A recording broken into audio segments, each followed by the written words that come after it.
Welcome to Maheshan IAS. Your rank is our responsibility. दाब पर भले ही सब कुछ क्यों न लग जाए पार्थ, परंतु अपमान का बदला समझौता नहीं होना चाहिए। हेलो, जय हिंद, वंदे मातरम। Welcome to Maheshan IAS digital family today. मुझ पर नफरतें असर नहीं करती, मैं सूर्य वंश का निवासी हूं। दोस्तों, आपके सामने आर्टिकल लेकर आया हूं। मैंने आपको पहले चेताया था कि एक आर्टिकल लेके आऊंगा, टीसीएस वाला आर्टिकल। बहुत ध्यान से समझना। आर्टिकल में आपके लिए, आपकी जिंदगी के लिए जीवन का पर्याय है कि इस जीवन को आपको कैसे जीना है। क्यों? क्योंकि गीता जी में लिखा हुआ है कि आदमी अधूरे ज्ञान और अधूरे मन से कोई भी चीज करेगा वो उसमें पछताएगा ही। अब आपको बता देता हूं क्या यह चीज गीता जी में लिखी हुई है कि दांव पर भले ही सब कुछ लग जाए पार्थ, लेकिन अपमान का बदला समझौता नहीं होना चाहिए। और हमारे यहां क्या होता है? कोई भी, हमारे किसी भी चीज का, हमारे धर्म का, हमारी संस्कृति का, हमारे विचारों का, हमारी आइडियोलॉजी का, हमारे ईश्वर का कोई भी अपमान करे, फिर भी सब चीज में समझौता है, कोई बदला नहीं है।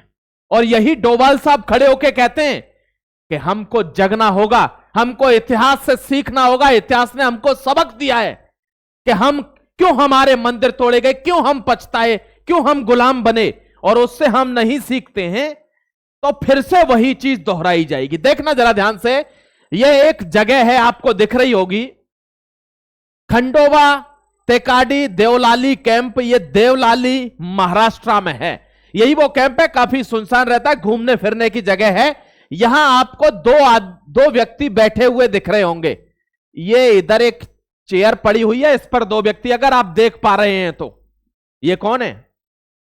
ये वही दो व्यक्ति हैं जिनकी कहानी आपके सामने पेश करने जा रहा हूं। ध्यान से सुनना। ये वही पार्क है जहां एक लड़की को पहले बहला फुसलाकर बुलाया जाता है, किस करने की कोशिश की जाती है, और जब वो उसका अपोज करती है, रोकती है, तो उसको एक सबसे स्वीट पॉइजन दिया जाता है, वो झांसा कि मैं तुमसे विवाह करूंगा, मैं तुमसे शादी करना चाहता हूं। और उसके बाद सारा खेल बदल जाता है। ध्यान दीजिएगा।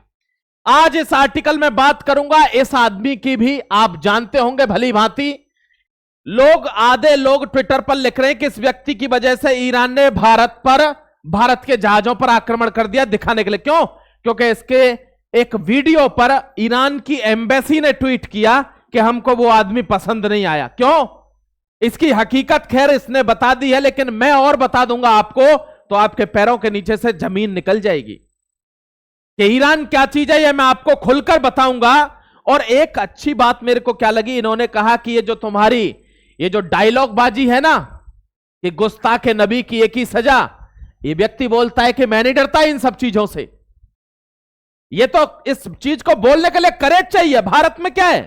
भारत में चाटुकारिता चरम पर हो गई है, करेज खत्म हो गया है। वरना भारतवंशियों के सामने कोई टिकता था क्या?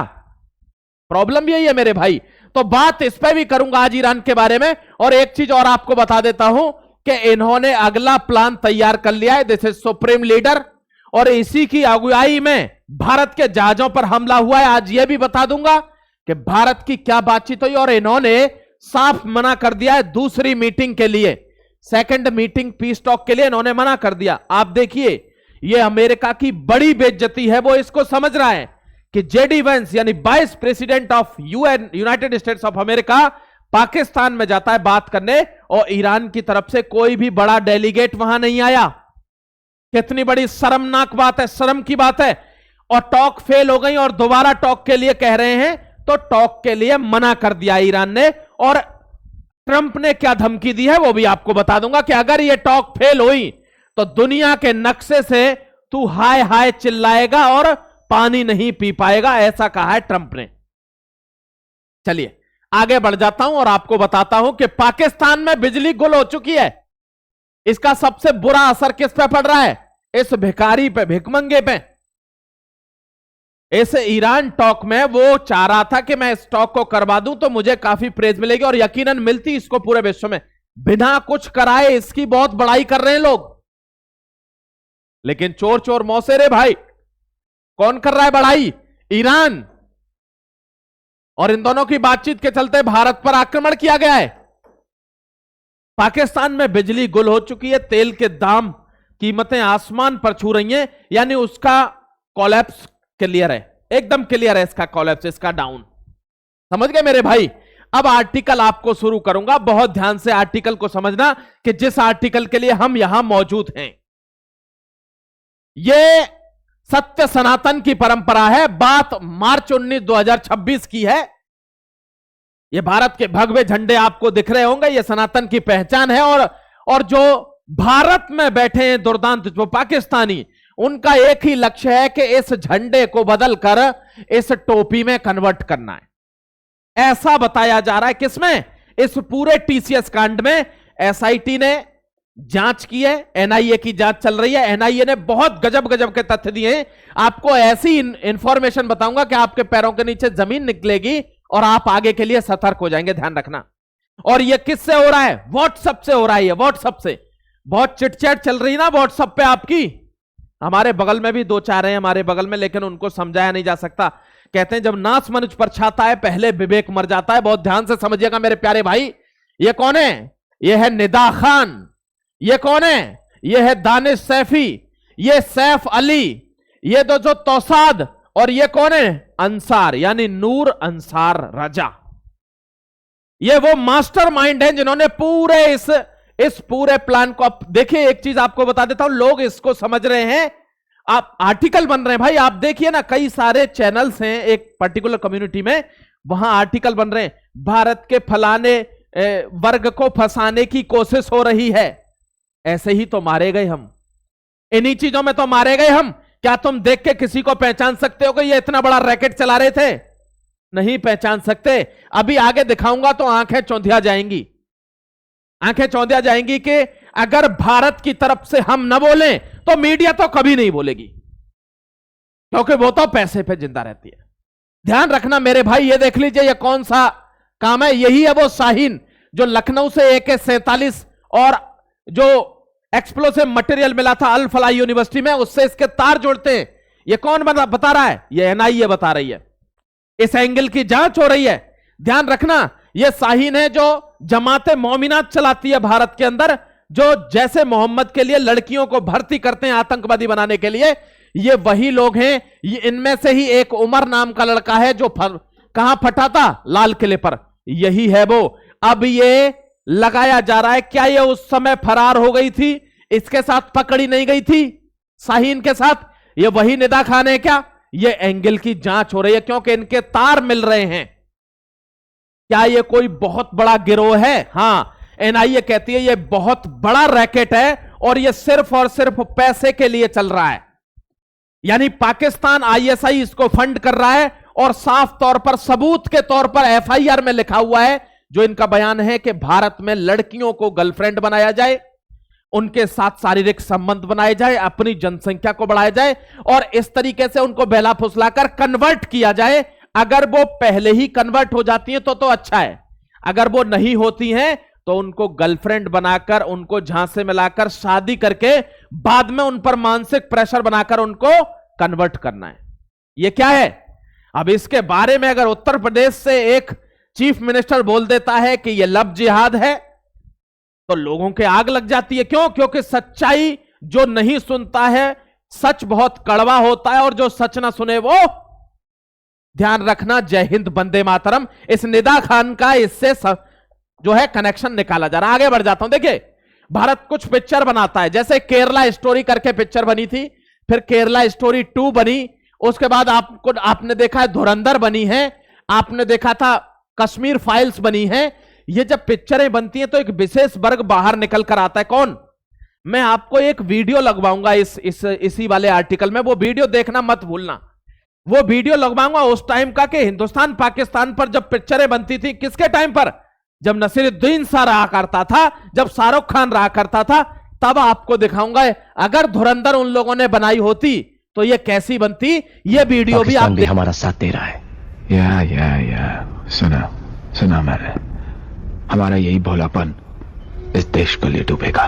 नहीं राघवन, तुम जैसे लोग इस देश को ले डूबोगे। तुम जो सिर्फ नफरत करना जानते हो, खून बहाना जानते हो, जिसे हिंसा की इतनी आदत हो गई है कि अमन के नाम से भी डर लगता है। लेकिन अमन होगा, सुलह होगी, दोस्ती भी होगी। पाकिस्तान के साथ दोस्ती नहीं होगी राम, सिर्फ जंग होगी। और एक फैसला, पाकिस्तान की बर्बादी। तब उनके हाथ पे लगे खून के दाग मिटेंगे, हजारों सिपाहियों का खून। पाकिस्तान के साथ दोस्ती नहीं होगी राम, मैं होने नहीं दूंगा। नफरत बहुत सोच समझ कर करनी चाहिए राघवन, क्योंकि एक दिन हम भी वही बन जाते हैं जिससे हम नफरत करते हैं। लेकिन उसके आगे ये जितनी भी पिक्चरें आई, केरला स्टोरी, धुरंधर और कश्मीर फाइल्स, हर पिक्चर को क्रिटिसाइज किया गया।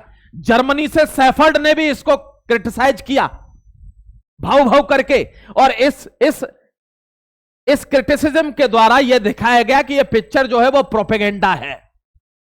उसमें पता है क्या दिखाया गया था? यही दिखाया गया जो रैकेट टीसीएस में नासिक में पकड़ा गया है, देवलाली के पार्क से जो शुरू हुआ था। यही चीज पिक्चर में दिखाई गई है, केरला स्टोरी में, लेकिन इसको क्या बताया गया? प्रोपेगेंडा। ध्यान रखना मेरे दोस्त, अगर तुमने एक छोटी सी, आपने देखा होगा यहां पर भारत के अंदर दिल्ली में नूपुर शर्मा नाम की एक जो लेडी है, उसने कुछ बोल दिया था, तो उसका सर कलम करने के फतवे जारी हो गए थे भारत में कि इन्होंने हमारी ईश निंदा कर दी, हमारे भगवान के प्रति ये बोल दिया। अभी मैं दिखाऊंगा तुम्हारे भगवान के प्रति क्या क्या बोला जाता है, और भगवान श्री कृष्ण की जो बात गीता में लिखी है उसको दूसरा धर्म फॉलो कर रहा है, हम नहीं कर रहे। हमारे यहां पर अगर कोई गौ रक्षक गाय को बचा ले, हमारे यहां पर अगर कोई आप राष्ट्रवादी तरीके से पेश करें, आप किसी कंटेंट को राष्ट्रवादी तरीके से दिखाएं, तो उसको क्या बोला जाता है? उसको बोला जाता है ये तो भक्त है। और भक्त को आप बेइज्जती ले रहे हैं, जबकि भक्त गौरव का विषय है, भगवान का यह देश है। इसमें भक्त नहीं होंगे तो कौन होंगे?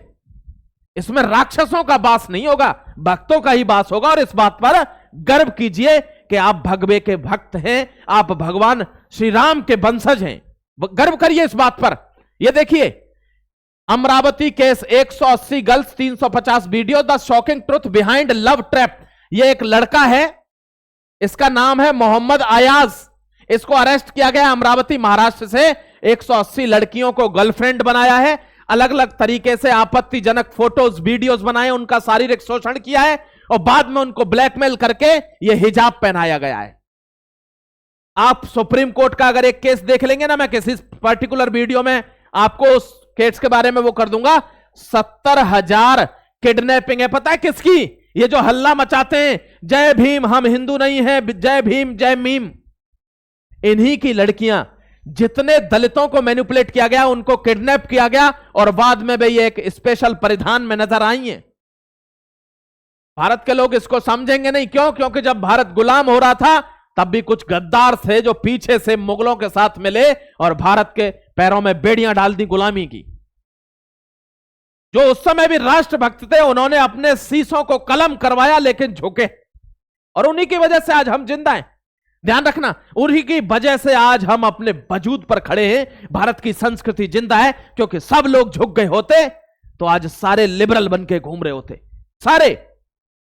ध्यान रखना, यह कश्मीर है। आज तक 1990 में चिल्ला चिल्ला कर बोला जा रहा है बार बार कि इनका क्या एक्सोडस हुआ था, क्या इनका जेनोसाइड हुआ था, कोई नहीं ध्यान देता। ये जो चल रहा है ना ऊपर, यही दिखाया गया है केरला स्टोरी में, जिसको प्रोपेगेंडा बताया जा रहा है। ध्यान रखना मेरे भाई। ये देखिए, मैं एक चीज दिखा देता हूं। ये व्यक्ति है, कमेंट कर रहा है कि जो लोग किसी मुस्लिम के पीछे अगर 4 आदमी चल दिए भारत में, तो ये कहते हैं मॉब लिंचिंग हो गई। और वही लोग जो इस इतनी बड़ी घटना पर, जो सुप्रीम कोर्ट में बैठी हुई है, इतना बड़ा रैकेट पकड़ा गया, इसको दबाने के लिए एक ट्वीट नहीं है, नो आर्टिकल ऑन टीसीएस पर एक आर्टिकल नहीं है, न्यूज लॉन्ड्री का, scroll.in का एक आर्टिकल नहीं है, द बायर जो सबसे ज्यादा भारत के खिलाफ जहर उगड़ता है, एक आर्टिकल नहीं है। ये देखिए, रवीश जर्नो, वही जो नालियां दिखाता है बिहार में जाकर, जिसको होली पर पीटा था बच्चों ने, एक भी आर्टिकल नहीं आया। ये अंजुम जो योगी आदित्यनाथ जी से कहता है कि आप ताजमहल का नाम बदल दोगे क्या? हां, जरूरत पड़ेगी तो बदलेंगे। ध्यान रखना। यहां देखिए, अभिसार शर्मा कोई आर्टिकल नहीं है। यह विशाल शर्मा वही है जो जिसके थंबनेल पर हर समय लिखा रहता है, अरे योगी के बुलडोजर को उल्टा पलट गया, पता नहीं क्या क्या लिखता है। ये अपनी मानसिक शांति के लिए लिखता है। इन लोगों का एक भी आर्टिकल नहीं आया। Ladies and gentleman, truth to power, यह सच्चाई है। इनका एक आर्टिकल नहीं आया। आप देख लेना, कोई बात होती है इनके बारे में, इनका नाम नहीं आया। देखिए, दानिश शेख, यह वो बंदा है जिसने उस लड़की को सबसे पहले फंसाया। तौसीफ अतर, यह वो बंदा है जिसने वो पूरा कार्यक्रम छिपकर देखा, बाद में उस लड़की पर प्रेशर बनाया कि अगर तुम मेरे साथ भी फिजिकल रिलेशन नहीं बनाती हो तो ये तुम्हारे मां बाप को जाकर पूरी वीडियो दिखा दूंगा, पूरे सबूत दिखा दूंगा। और उसके बाद उस लड़की का डबल शोषण होता है। ध्यान रखना मेरे भाई। यहां देखिए रजा मेमन, ये रहा। यहां देखिए शाहरुख कुरैशी, उसका इसमें नाम नहीं है। आसिफ अंसारी, सैफी शेख, ये रहा। अश्विनी चैनन, निदा खान, ये वो आदमी हैं जिस पर दबाव बनाकर जिसको पूरी तरीके से कन्वर्ट कर दिया गया और आज इस रैकेट का हिस्सा है। 9 FIR है। एक आदमी का नाम यहां नहीं लिया गया है, लेकिन इसमें सबसे ज्यादा खास कौन है? ये गौमूत्र की चाय पीती हुई ये लेडी, इसको लेडी कैप्टन कह रहे हैं। ये उसी दिन से गायब है जिस दिन से ये कांड खुला है। ये मिल ही नहीं रही है, गायब है। ये कहीं बड़ौदा वाले इलाके में गायब है, बंबई के बड़ौदा वाले इलाके में ये मिल नहीं रही है। खूब जांच में लगी हुई है पुलिस। ये देखिए दोस्तों, इनका पहले बहलाया फुसलाया जाता है, शोषण किया जाता है, और ये एकदम से पागल हो जाती है दानिश शेख के प्यार में कि मैं इसी से शादी करूंगी, क्योंकि ब्रेन वॉश इनका। तो आप देखिए ना, एक आदमी पाकिस्तान जैसे देश से आता है और नया लड़का है 22-25 साल का, और आकर यहां 250 लोगों में गोली मार देता है, और बाद में जब उसको पूछा जाता है कि तूने क्यों किया, तो कहता है मुझे 72 हूरें मिलेंगी, वो कहते थे कि तू जन्नत में जाएगा, तेरा इंतजार कर रही है, दूध से नहलाएंगे तुझे। ये मानसिकता है। मैंने क्या कहा, डोवाल साहब क्या कहते हैं कि ये जो आतंकवाद है वो गरीबी नहीं है, मजलूमी नहीं है।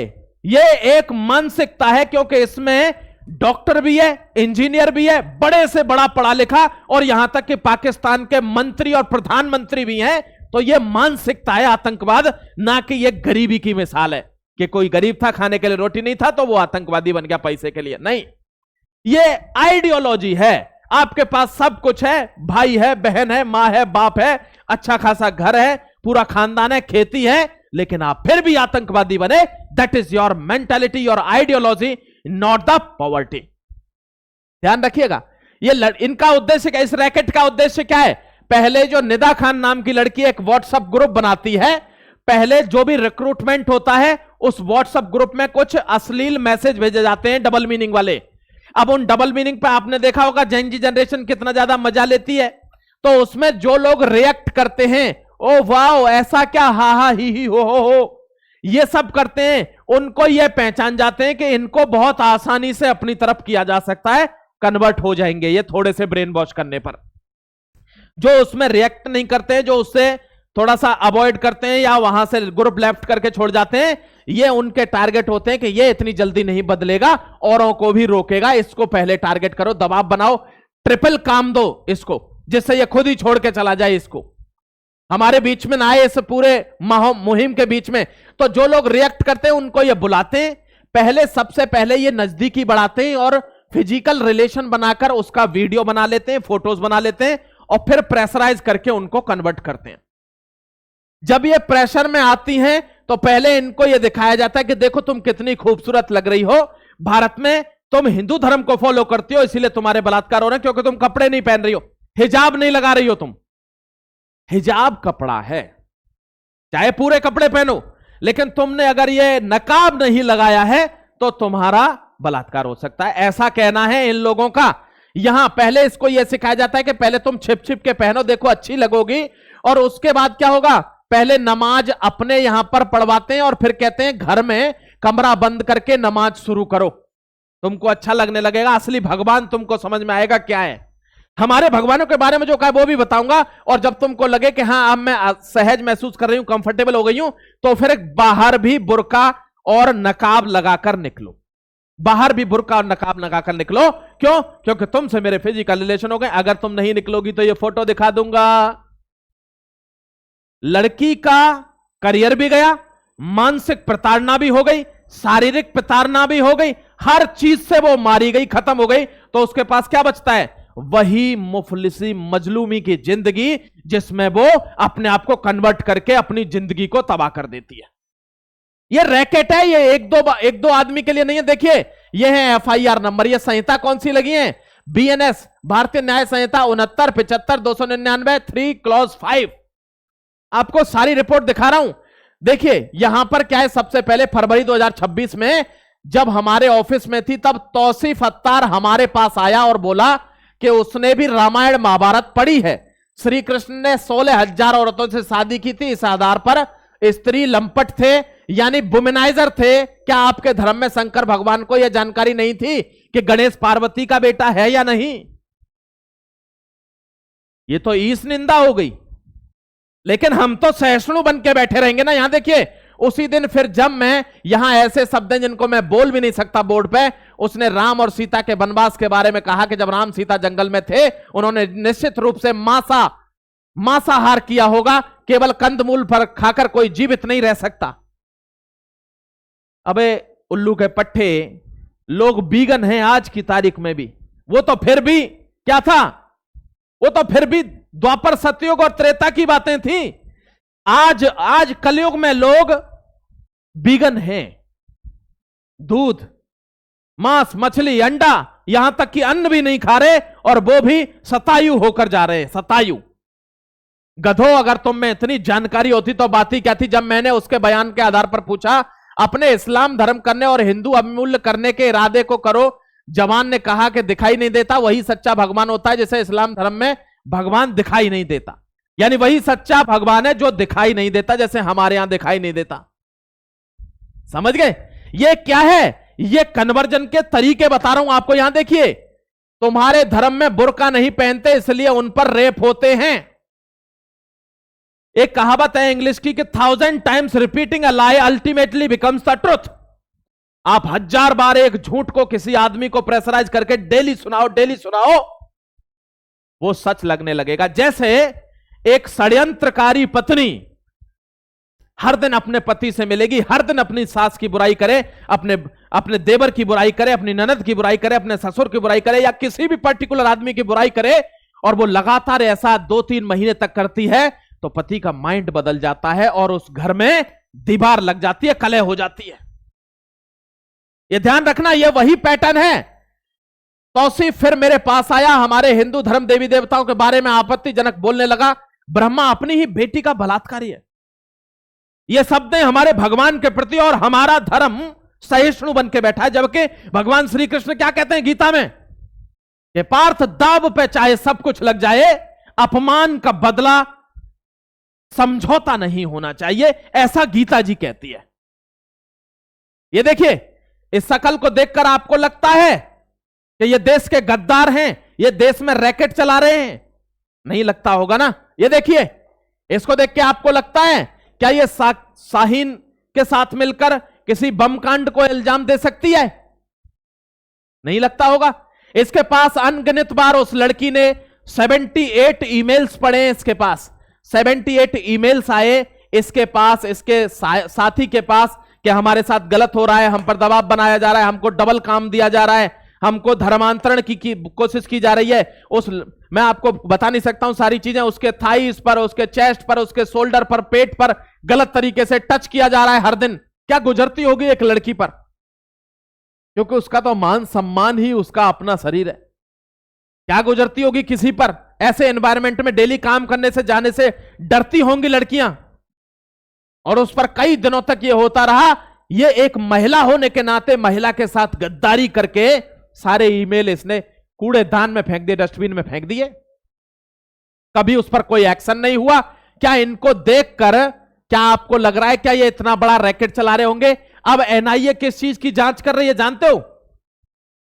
वो जांच कर रही है कि दानिश के ऑलरेडी बीवी बच्चे हैं। यह कहानी खुलती नहीं अगर ऐसा नहीं होता। कैसा कि महरीन नाम की एक औरत उस लड़की को फोन करती है और कहती है, बहन जिसके साथ तुम घूम रही हो दानिश शेख, वो मेरा पति है, मेरे बच्चे हैं।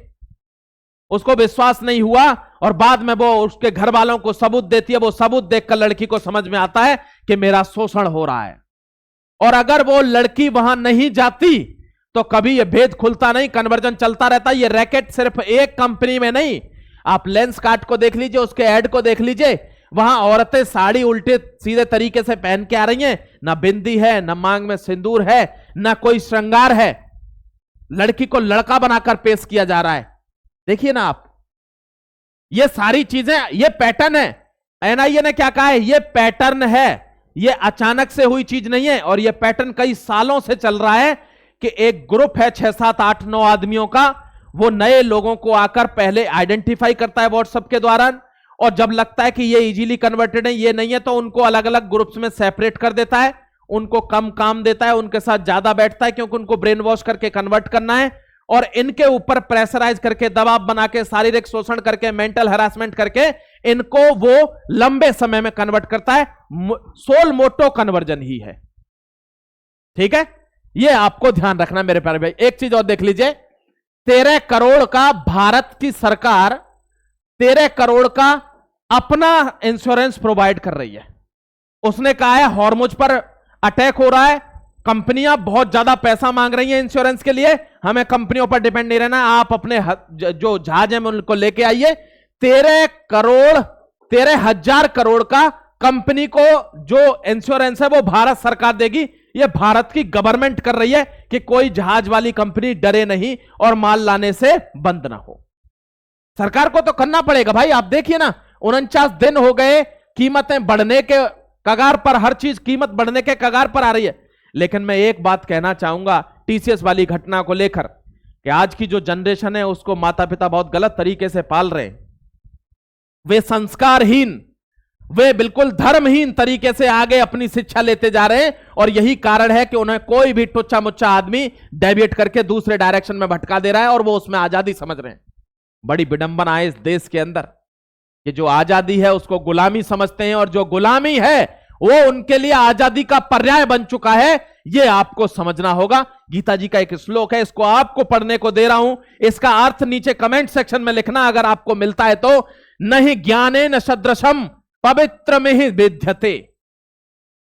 ये उन्हीं के लिए, उन्हीं की वजह से लिख रहा हूं जो बिना कुछ जाने सोचे समझे आगे बढ़ते जा रहे हैं, जिनको अपने धर्म का, संस्कृति का, कल्चर का बिल्कुल भी ज्ञान नहीं है। ऐसे सभ्यताएं मिट जाती हैं, और जब कोई आक्रांता आप पर गुलामी का थप्पा लगाता है या आपको गुलाम बनाना चाहता है, वो सबसे पहले आपकी संस्कृति को खत्म करता है, क्योंकि वही आपकी असली पावर है। आप आज भगवान की पूजा करते हैं, अर्चना करते हैं, आप पुराने लोगों के वैभव को, पराक्रम को देखेंगे तो पराक्रमी बनेंगे। लेकिन आपके सामने सभ्यता खत्म है, वो सब झूठ दिखाया जाए कि ये सब फिक्शन है, ये सब काल्पनिक है, कुछ ऐसा था नहीं, तो आप तो आज की तारीख में ही जिएंगे और आज के ही जैसे सुअरों की तरह और कुत्तों की तरह अपना जीवन कर लेंगे।